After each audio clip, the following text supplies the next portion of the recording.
multiplataformas. Muito obrigada pela sua audiência. Falando em multiplataformas, aí na sua tela, os multicanais que você pode acompanhar os nossos trabalhos. E também o site, o portal tododia.com.br para você ficar bem informado.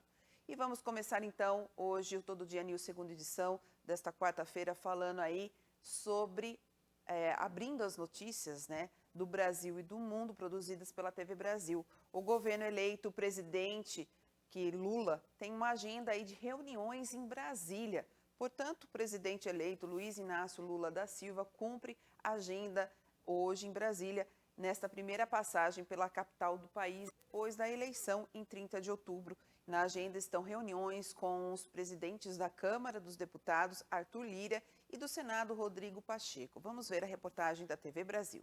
O presidente eleito Luiz Inácio Lula da Silva tem hoje reuniões com os presidentes da Câmara e do Senado. Com Arthur Lira, da Câmara, o encontro será às 10 horas da manhã na residência oficial do presidente da Câmara. Já com Rodrigo Pacheco, do Senado, o encontro será à 1h da tarde na residência oficial da presidência do Senado. Lula deve tratar com ambos a chamada PEC da transição, uma proposta de emenda à Constituição que pretende abrir espaço no orçamento, além do teto de gastos, para garantir o pagamento de R$600, que é os R$600 que são pagos hoje aos beneficiários do Auxílio Brasil. Esse mesmo assunto foi discutido ontem na Câmara entre o coordenador da transição, Geraldo Alckmin, e parlamentares da Comissão Mista de Orçamento. O relator do orçamento, o senador Marcelo Castro, disse que a tendência é que o Congresso atenda à solicitação do novo governo. Já Alckmin deixou claro que essa definição deve ser de forma coletiva. Ontem, o vice-presidente eleito também anunciou parte da equipe de transição. Foram 16 nomeações, no total de 50 pessoas que farão parte dessa equipe. Vamos ver mais detalhes na reportagem. O vice-presidente eleito, Geraldo Alckmin, assinou 3 portarias. A primeira instituiu o Gabinete de Transição, que vai reunir informações sobre o funcionamento da administração pública federal. A segunda confirma os primeiros 16 nomes da equipe de trabalho. São 4 coordenadores e 12 representantes dos partidos que apoiaram a eleição do presidente eleito Lula. A terceira portaria solicita informações aos órgãos de controle. Nós solicitamos ao TCU, ao seu presidente, Bruno Dantas, cópia dos relatórios de tomadas de contas, auditorias, inspeções, levantamentos, monitoramento e outros documentos que vão ajudar os trabalhos do Gabinete de Transição. A equipe econômica será composta por André Lara Rezende, que presidiu o BNDES no governo Fernando Henrique e foi um dos formuladores do Plano Real. Pércio Arida, que também presidiu o BNDES e o Banco Central. Guilherme Melo, professor da Universidade de Campinas, e Nelson Barbosa, ministro da Fazenda do segundo governo de Dilma Rousseff. A área de assistência social será comandada pela senadora Simone Tebet, do MDB, com a participação das ex-ministras do Desenvolvimento Social e Combate à Fome, Márcia Lopes e Tereza Campelo, e o deputado estadual André Quintão, do PT de Minas Gerais. As coordenações divulgadas são a executiva, coordenada por Luciano Pesaro, a de articulação política, liderada por Gleice Hoffmann, a de organização da posse, coordenada por Janja da Silva, e a coordenação de grupos técnicos sob a responsabilidade de Aloysio Mercadante, com até 4 integrantes em cada um dos 31 grupos. Sobre as medidas que serão prioridade na próxima gestão, Alckmin diz que a meta é buscar um equilíbrio. Nós queremos unir todo mundo, pautado numa agenda.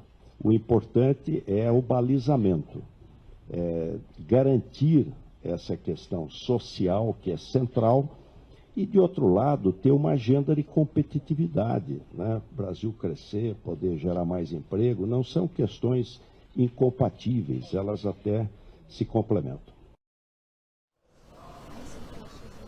Olha, e nesta terça-feira, o presidente eleito conversou por telefone com autoridades estrangeiras. Os presidentes Pedro Castillo, do Peru, e Rodrigo Chaves, da Costa Rica, a vice-presidente da Argentina, Cristina Kirchner, o ministro-presidente da Holanda, Mark Rutte, e com o alto comissário da União Europeia, Josep Borrell. Aí, então, toda a composição, transição deste novo governo de Lula. Agora vamos falar sobre os alunos bons de conta, hein? Você é bom de conta? Inclusive, né, matemática é uma coisa que poucos gostam, não é mesmo? Mas os 579 vencedores da edição de 2019 da Olimpíada Brasileira de Matemática das Escolas Públicas finalmente levaram então para casa as merecidas medalhas. A premiação da 15ª, então adiada das 2 vezes por causa da pandemia do Covid-19, aconteceu então nesta terça-feira em Salvador. Mais de 18 milhões de jovens de todo o país participaram então desta edição e das mais 54 mil escolas inscritas, 49 mil eram públicas. Portanto, vamos acompanhar mais essa reportagem da TV Brasil? Alex se interessou pela matemática ainda jovem, no trabalho como artista plástico. Quando voltou para a escola para concluir o ensino médio, fez a Olimpíada Brasileira de Matemática e levou para casa a medalha de ouro. Minha esposa e meus filhos sempre foram eles que me incentivaram para voltar a estudar. Aí eu resolvi fazer o EJA e um bom dia disseram para mim que tinha uma prova da OBMEP e resolvi fazer a prova e ganhei uma medalha de ouro. E hoje estou aqui. Amanda, de São Lourenço do Sul, no Rio Grande do Sul, foi buscar em Salvador, na Bahia, a medalha de ouro que conquistou na Olimpíada Brasileira de Matemática de 2019. Fiquei muito feliz. Meu pai começou a me elogiar, ficou contente, disse, essa é minha filha, sabe? Aquele orgulho que os pais ficam. Mais de 18 milhões de jovens de todo o país participaram da 15ª edição da Olimpíada Brasileira de Matemática. Das mais de 54 mil escolas inscritas, 49 mil eram públicas. A competição é voltada para estudantes do 6º ano do ensino fundamental ao 3º ano do ensino médio. Depois de 2 anos sem realizar cerimônia de premiação por conta da pandemia do coronavírus, a Olimpíada de Matemática entregou as medalhas dos vencedores da edição de 2019.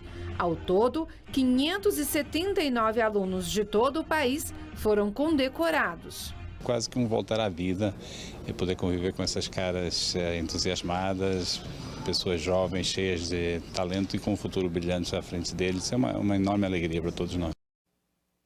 E agora vamos falar sobre as eleições nos Estados Unidos, gente, porque teve eleição então nos Estados Unidos nesta terça-feira e os norte-americanos foram às urnas então para eleger congressistas e governadores. E essa eleição de meio de mandato vai definir então o controle das 2 casas legislativas e terá impacto na votação presidencial de 2024. Vamos ver, acompanhar aí a reportagem da TV Brasil.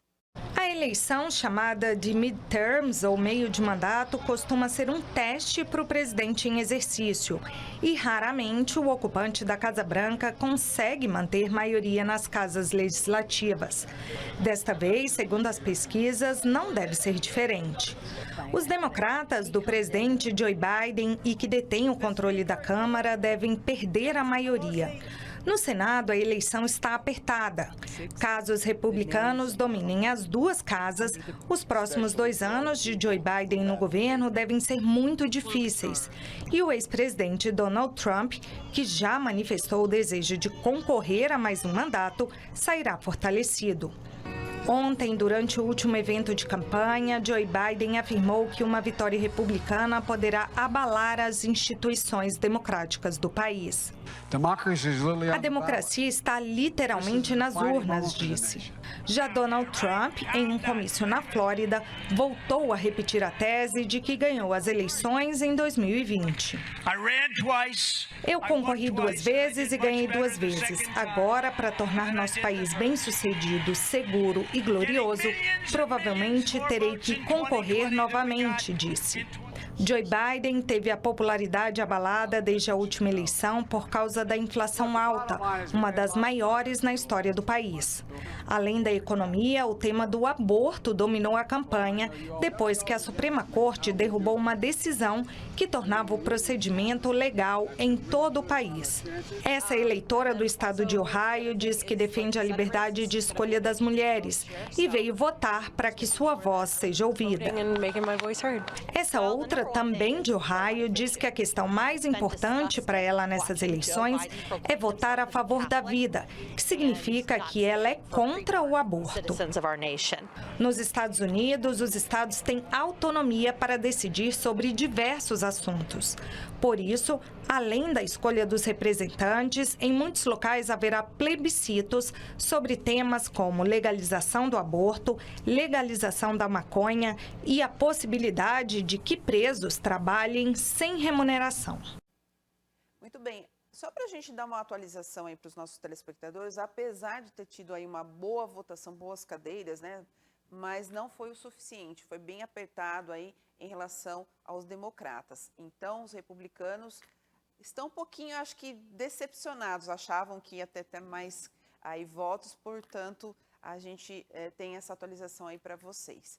Tem toda uma polêmica, né, porque os republicanos são contra várias questões que, no caso dos norte-americanos, apoiam, mas mesmo assim os democratas aí ficou bem injusto aí a votação, tá bom? Nós vamos para um rápido intervalo, gente, porque nós temos muita notícia para dar para vocês aqui, dos nossos repórteres aqui direto da redação, reportagens aí da rua. Então não saia daí, voltamos já já.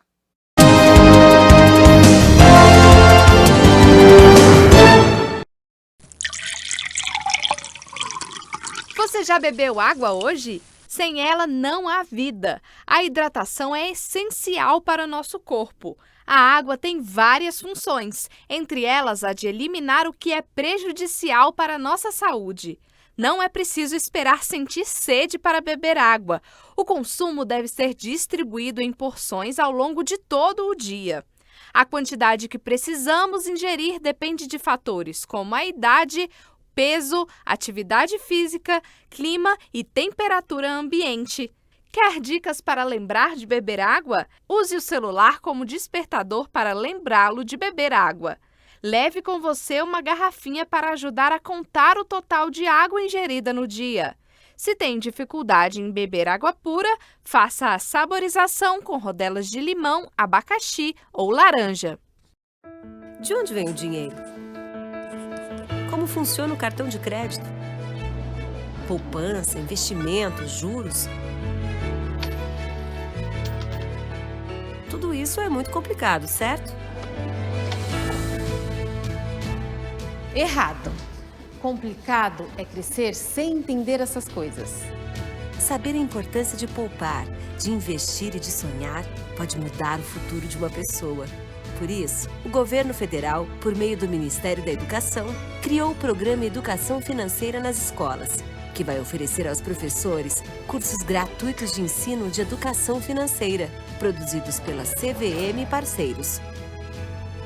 Professores, conheçam os cursos e materiais educativos disponíveis para download em edufinanceiranaescola.gov.br. Ministério da Educação, Governo Federal, Pátria Amada Brasil. O professor, ele é fonte de inspiração. O professor, ele tem esse papel de transformar as pessoas em seres pensantes. A gente trabalha na construção de um cidadão, né? Eu só sei que eu faço isso há 20 anos. E ver um aluno alcançando sucesso é o maior presente que um professor pode ganhar. Eu amo essa profissão. Eu tenho orgulho de fazer o que eu faço. E que legal, né, assim, que eu ajudei a incentivar eles a acreditarem no sonho. Eu sinto que eu consegui cumprir a minha missão. É muito gostoso ter esse reconhecimento. E eu não tenho palavras para explicar. Eu consegui. Como professor, eu consegui.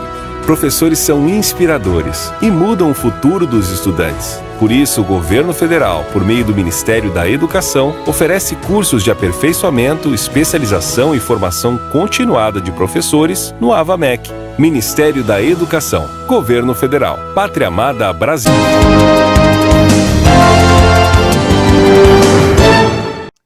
volta Todo Dia News, segunda edição desta quarta-feira. Vamos abrir agora esse bloco com informações da nossa região e começando sobre o Hospital Estadual de Sumaré. Muita gente conhece o hospital, recebe aí pacientes de toda a nossa região, inclusive, e é um hospital estadual, né? O Hospital Estadual de Sumaré. E ele foi premiado, gente, pelo melhor hospital público do país. O ranking inédito foi divulgado nesta terça-feira pelo Instituto Brasileiro das Organizações Sociais de Saúde. As informações são de Henrique Fernandes.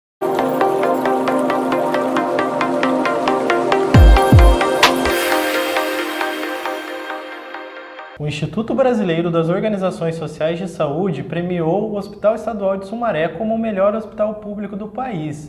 Este ranking é inédito e foi divulgado em Brasília, Distrito Federal. O título foi concedido em reconhecimento à eficiência, boa vontade pelos usuários e por oferecer qualidade e segurança aos pacientes do SUS, Sistema Único de Saúde. A avaliação foi realizada em parceria com as duas organizações. Henrique Fernandes para o Todo Dia News. Obrigada, Henrique, pelas informações. E agora vamos abrir informações, sabe para o que, gente? Você está procurando oportunidade? Vaga de emprego? É o momento agora. Pega o caderninho para anotar as vagas, né, que vamos comentar aqui para vocês. Roda a vinheta.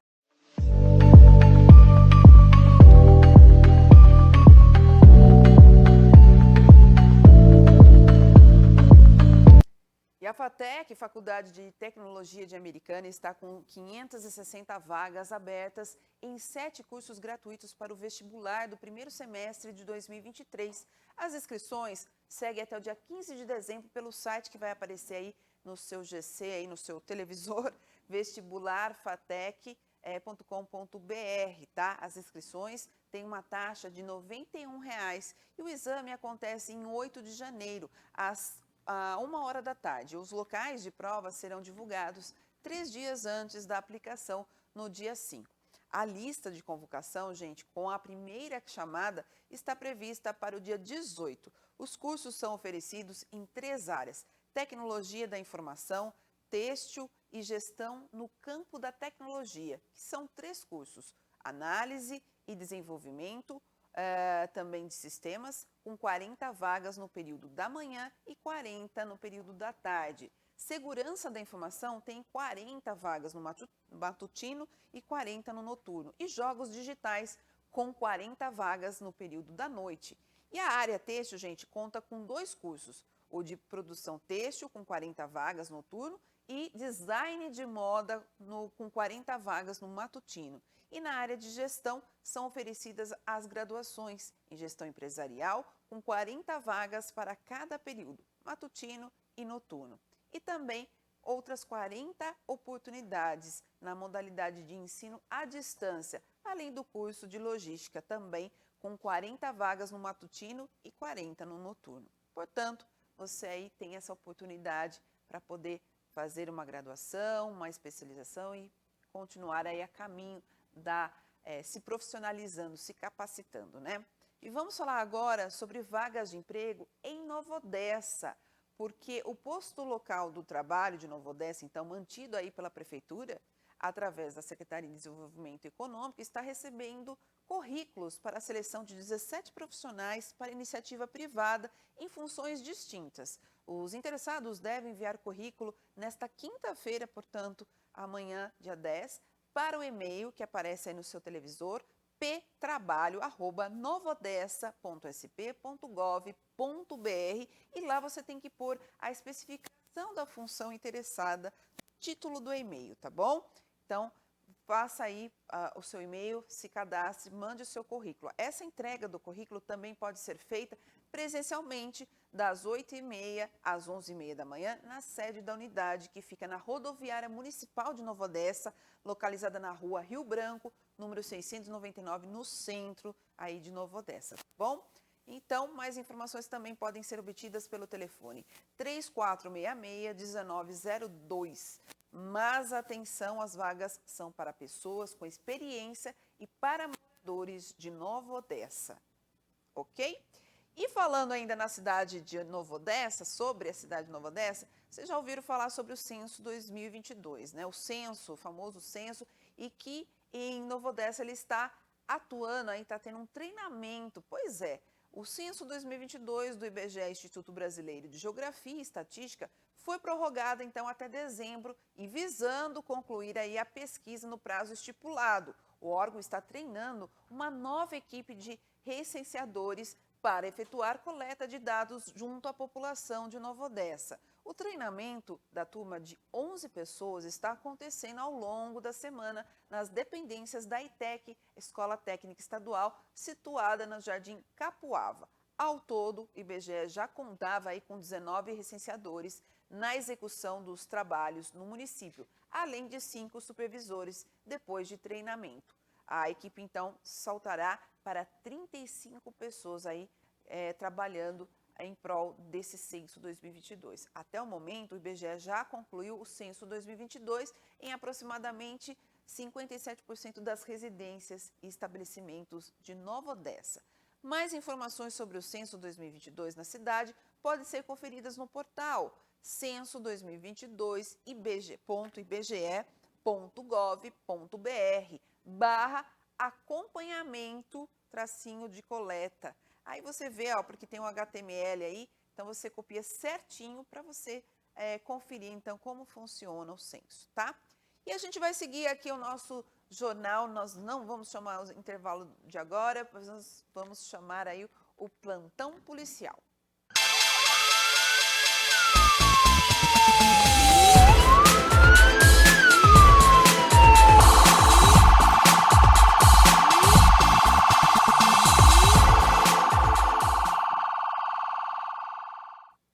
E a polícia concluiu aí os interrogatórios dos 5 acusados de participar do sequestro, né, e morte do milionário, aquele ganhador da Mega Sena de 47 milhões de reais. Lembra? A gente noticiou aqui. Pois é, e agora temos aí mais informações sobre mais um acusado. E quem tem os detalhes é o repórter Henrique Fernandes. Sobre o caso da Mega Sena, a delegada do DEIC de Piracicaba, Juliana Rich, informou que a polícia finalizou os interrogatórios das 5 pessoas que estavam presas temporariamente. Segundo a delegada, foi decretada a prisão preventiva de todos os acusados de participar do sequestro e da morte do ganhador da Mega Sena, Jonas Lucas Alves Dias, morador de Hortolândia. Os 5 presos foram indiciados pelos crimes de extorsão mediante sequestro, seguido de morte e associação criminosa. Henrique Fernandes para o Todo Dia News.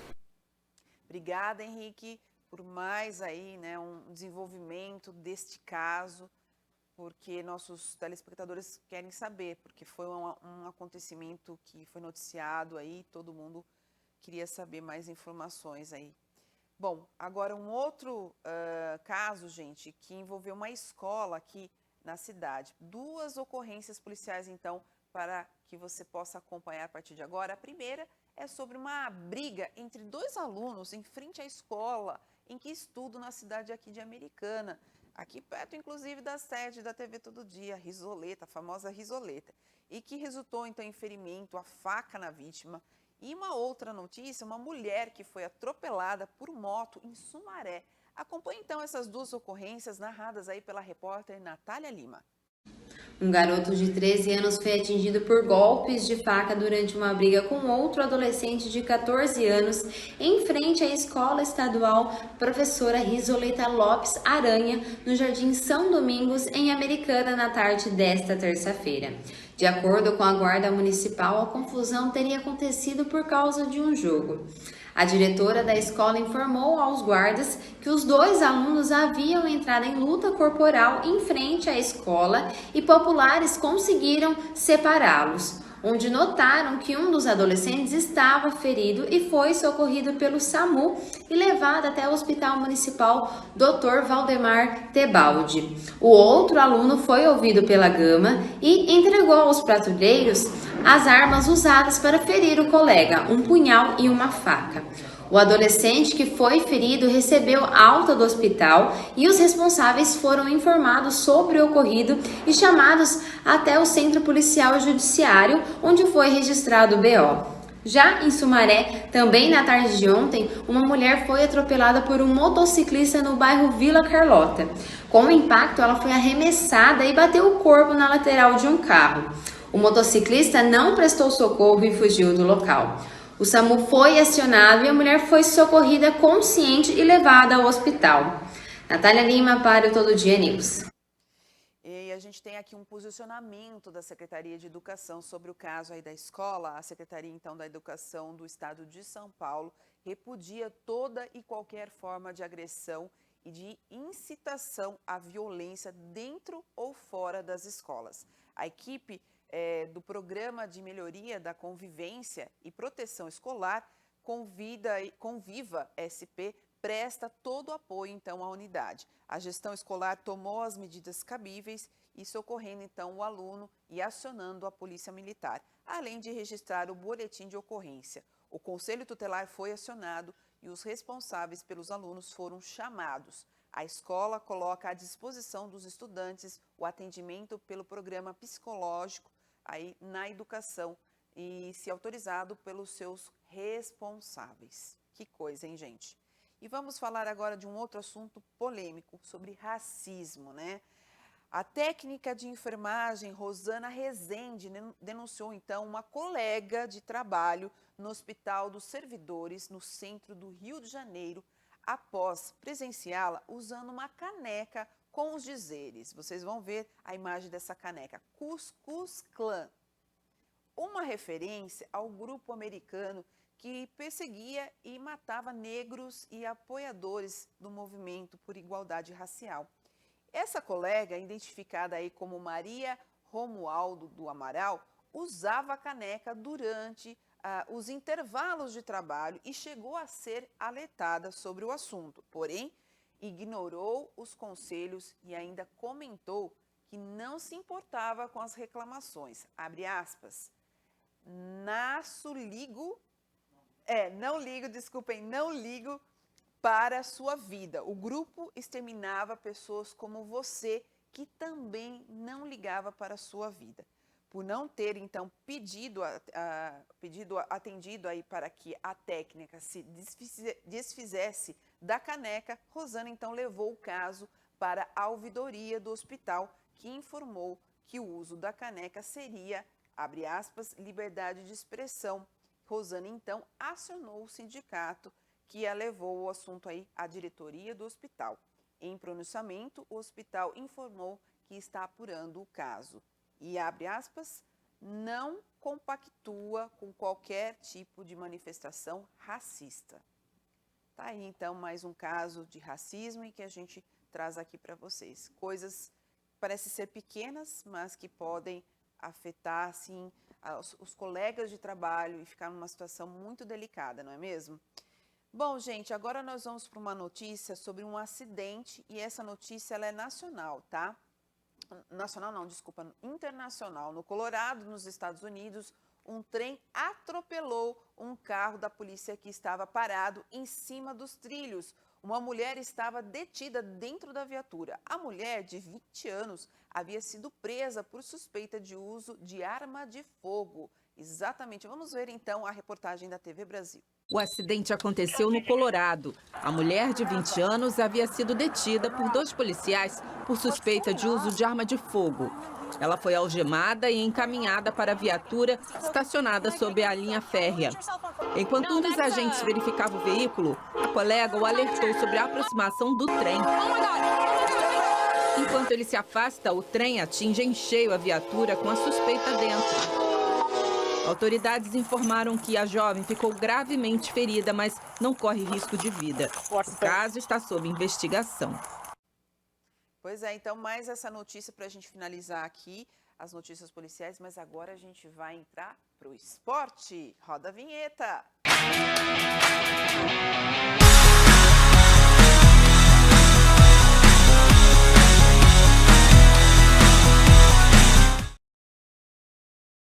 De assuntos polêmicos, mas é um outro tipo de assunto polêmico. Não, um pouco polêmico também. Vou te falar o porquê já já. É que que a gente vai falar de mais estádios aí da Copa do Mundo, Sim, não é isso? Vamos ver se todo dia a gente traz uma curiosidade da Copa, que está chegando, né? A gente vai ficando um pouco mais ansioso. Vamos ver se a gente consegue curiosos, trazer. Né? E curioso. Então, todo dia eu vou tentar trazer alguma curiosidade sobre algo da Copa. Talvez uma seleção, talvez um estádio. Por enquanto, a gente continua nos estádios aqui. Ok, então o que você tem aí de novidade? Hoje nós vamos falar sobre o Lusail Stadium. Eu estou aprendendo os nomes ainda, porque falar inglês é até mais fácil, porque quando eu entrar nos nomes árabes vai ficar mais difícil comentar esses estádios. Mas o Lusail Stadium, eu vou pedir para os meninos soltarem as imagens, por quê? Esse é o estádio da final da Copa. E, Sabrina, é um dos mais bonitos. Lindo! Um dos mais bonitos. O estádio, ele foi o último, né, a ser construído, assim, entregue pelo menos, né, mas foi entregue no ano passado. Já teve jogos, a galera já está conhecendo. O que aconteceu? Esse estádio, ele foi construído numa cidade que há pouco mais de 15 anos não existia. Nossa! A cidade, ela tem um tempo de vida, né, menos de 20 anos, porque antes era só um vilarejo no meio do deserto, no meio do nada. E o que aconteceu? O estádio foi erguido após a construção dessa cidade. A cidade, ela foi montada com um valor aproximado de 170 bilhões de reais. Construíram do zero a cidade, do zero, pegaram e levantaram a cidade. E o que é incrível, a cidade vai ficar aproximadamente de população, cerca de 200 mil pessoas. Não é uma cidade tão grande, talvez o tamanho um pouco maior que de Americana, mas não é uma cidade tão grande, porém é totalmente estruturada e muito bem montada também. O interessante desse estádio é que ele também é sustentável, porque quando ele foi construído, ele é todo de cimento, não é igual o de ontem, que era com tênis.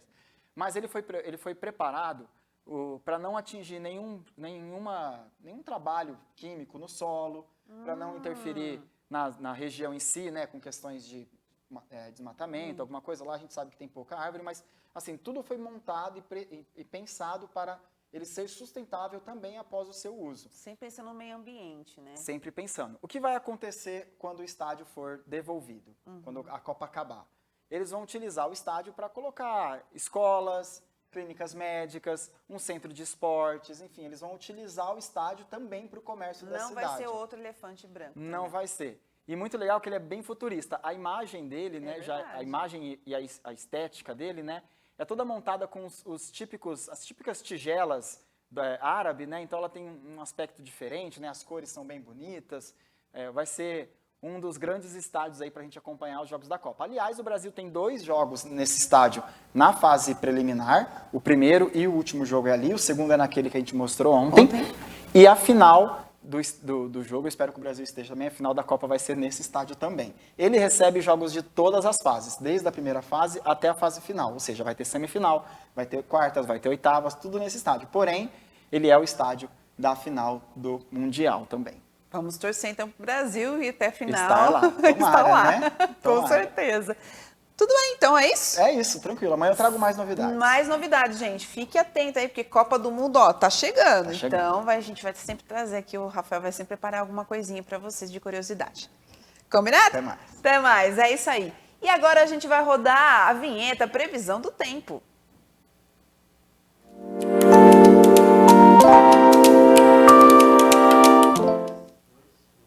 Nós vamos falar de uma matéria agora, gente, super interessante, que fala sobre tecnologia de alimentos, produção de alimentos. Porque saiba mais sobre a agenda da Conferência da Organização das Nações Unidas sobre Mudanças Climáticas. É a COP27. E nesta quarta-feira, no Egito e no Pavilhão Brasil, em Brasília, o setor agropecuário e o governo brasileiro pretendem ressaltar aí, durante a conferência, o papel do país como grande produtor de alimentos para o mundo, ao mesmo tempo que dá o exemplo aí no uso de tecnologia de preservação ambiental. Reportagem da TV Brasil. Olha, essa agenda lá em Sharm el-Sheikh, no Egito, nesta quarta-feira, será dedicada a debates sobre transição energética, que é quando ocorre essa migração do uso de energias, da produção de energia a partir de fontes não renováveis para a produção a geração a partir de fontes renováveis como as hidrelétricas usadas aqui no Brasil. Representantes do governo brasileiro também vão participar de painéis sobre o projeto Alimenta Brasil. E esse assunto também vai ser debatido aqui no Brasil, aqui na CNI, na Confederação Nacional da Indústria, onde estão sendo feitos debates da COP27 aqui no país. O ministro do Meio Ambiente, Joaquim Leite, ele vai se reunir nesta manhã com o ministro da Ciência, Tecnologia e Inovação, Paulo Alvim. E eles vão conversar exatamente sobre como usar a ciência, a tecnologia, a inovação para ajudar na preservação do meio ambiente. Depois, o ministro do Meio Ambiente recebe o ministro Ronaldo Bento, ministro da Cidadania. E a conversa vai ser sobre descarbonização e sustentabilidade social e também, mais uma vez, sobre o projeto Alimenta Brasil, que é um projeto que prevê que sejam comprados pelo governo federal alimentos produzidos por pequenos agricultores familiares e repassados para famílias em situação de vulnerabilidade social. Bem, na semana que vem, o ministro Joaquim Leite, do Meio Ambiente, ele segue para o Egito, onde participa presencialmente da COP27. Ontem, o ministro do Meio Ambiente, ele participou desses debates aqui em Brasília e ele afirmou que o Brasil é uma parte relevante para o mundo sobre a produção de energia limpa. Vamos ver. Os debates na COP27 em Sharm el-Sheikh, no Egito, começaram nesta terça-feira. No pavilhão brasileiro montado na conferência, foi debatido como é possível usar os recursos das florestas de forma sustentável e o futuro verde na mobilidade urbana. Aqui no Brasil, no estande montado em Brasília, na Confederação Nacional da Indústria, também ocorreram debates coordenados pelo ministro do Meio Ambiente, Joaquim Leite, com interação entre os participantes nos dois países. O grande desafio é buscar alternativas e o Brasil pode ser uma solução relevante nessa nova economia verde que está olhando muito para energias renováveis. No estande da CNI também foi debatido o projeto Escolas Mais Verdes, iniciativa que tem como objetivo promover a sustentabilidade nas escolas brasileiras. O projeto prevê, entre outras ações, a instalação de biodigestores nas escolas públicas,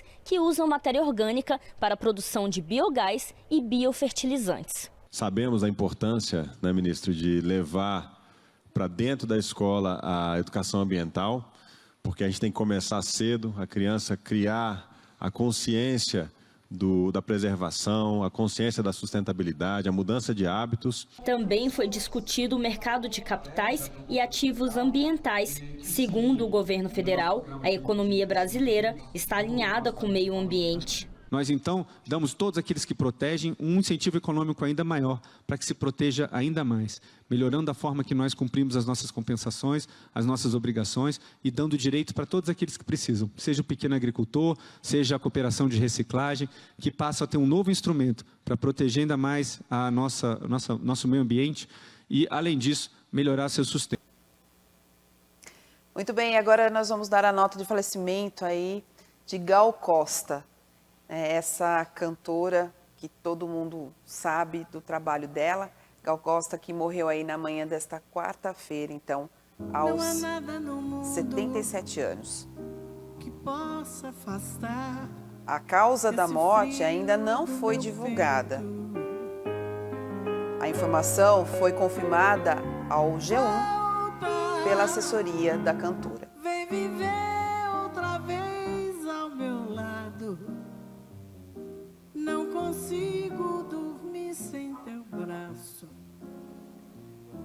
pois meu corpo está acostumado. Considerada aí uma das maiores vozes da MPB, Gal Costa era então uma das atrações do festival Primavera Sound, realizado em São Paulo no último fim de semana, mas teve sua participação cancelada de última hora, de acordo com a equipe da artista. Ela precisava se recuperar após a retirada de um nódulo na fossa nasal direita e ficaria então fora dos palcos até o final de novembro, seguindo aí recomendações médicas. A cirurgia ocorreu em setembro, pouco após sua apresentação em outubro, em outro festival de música em São Paulo. E aí, então, de lá para cá, ela não havia voltado a se apresentar, mas já tinha datas de shows da turnê, as várias pontas de uma estrela marcada aí para dezembro e janeiro. Com muita tristeza a gente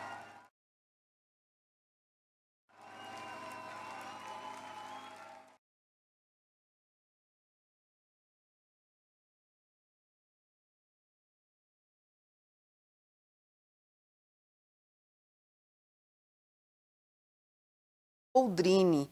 Todo mundo conhece aí o cantor, compositor e apresentador do programa musical Senhor Brasil, da TV Cultura, que morreu na tarde desta quarta-feira, aos 86 anos. Seu velório será realizado na Assembleia Legislativa de São Paulo. E Boldrini estava internado no Hospital Albert Einstein, na capital paulista, há 2 meses, e a causa da morte ainda não foi divulgada. Portanto, a gente fala aqui um pouquinho dele também, né, porque Boldrini aí tinha 60 anos de carreira na televisão, e ele apresentou então o programa musical Senhor Brasil por 17 anos, e também fez carreira na teledramaturgia. Como ator, Rolando atuou em mais de 30 novelas, como O Direito de Nascer, As Pupilas do Senhor Reitor, Os Deuses Estão Mortos, Quero Viver, Mulheres de Areia, Os Inocentes, A Viagem, Roda de Fogo, O Profeta, Cara a Cara, Cavalo Amarelo e Os Imigrantes. Em nota, a TV Cultura enfatizou o brilhantismo de Boldrini e agradeceu pela honra de ter contato com o apresentador em seu quadro de colaboradores, destacando aí os artesãos e a cultura brasileira fora do combinado, como costumava dizer Rolando. Então, deixamos aqui também a homenagem a esse cantor e compositor. E assim a gente termina o Todo Dia News, segunda edição desta quarta-feira, em silêncio, em prol aí, em homenagem aos 2 artistas. Boa noite.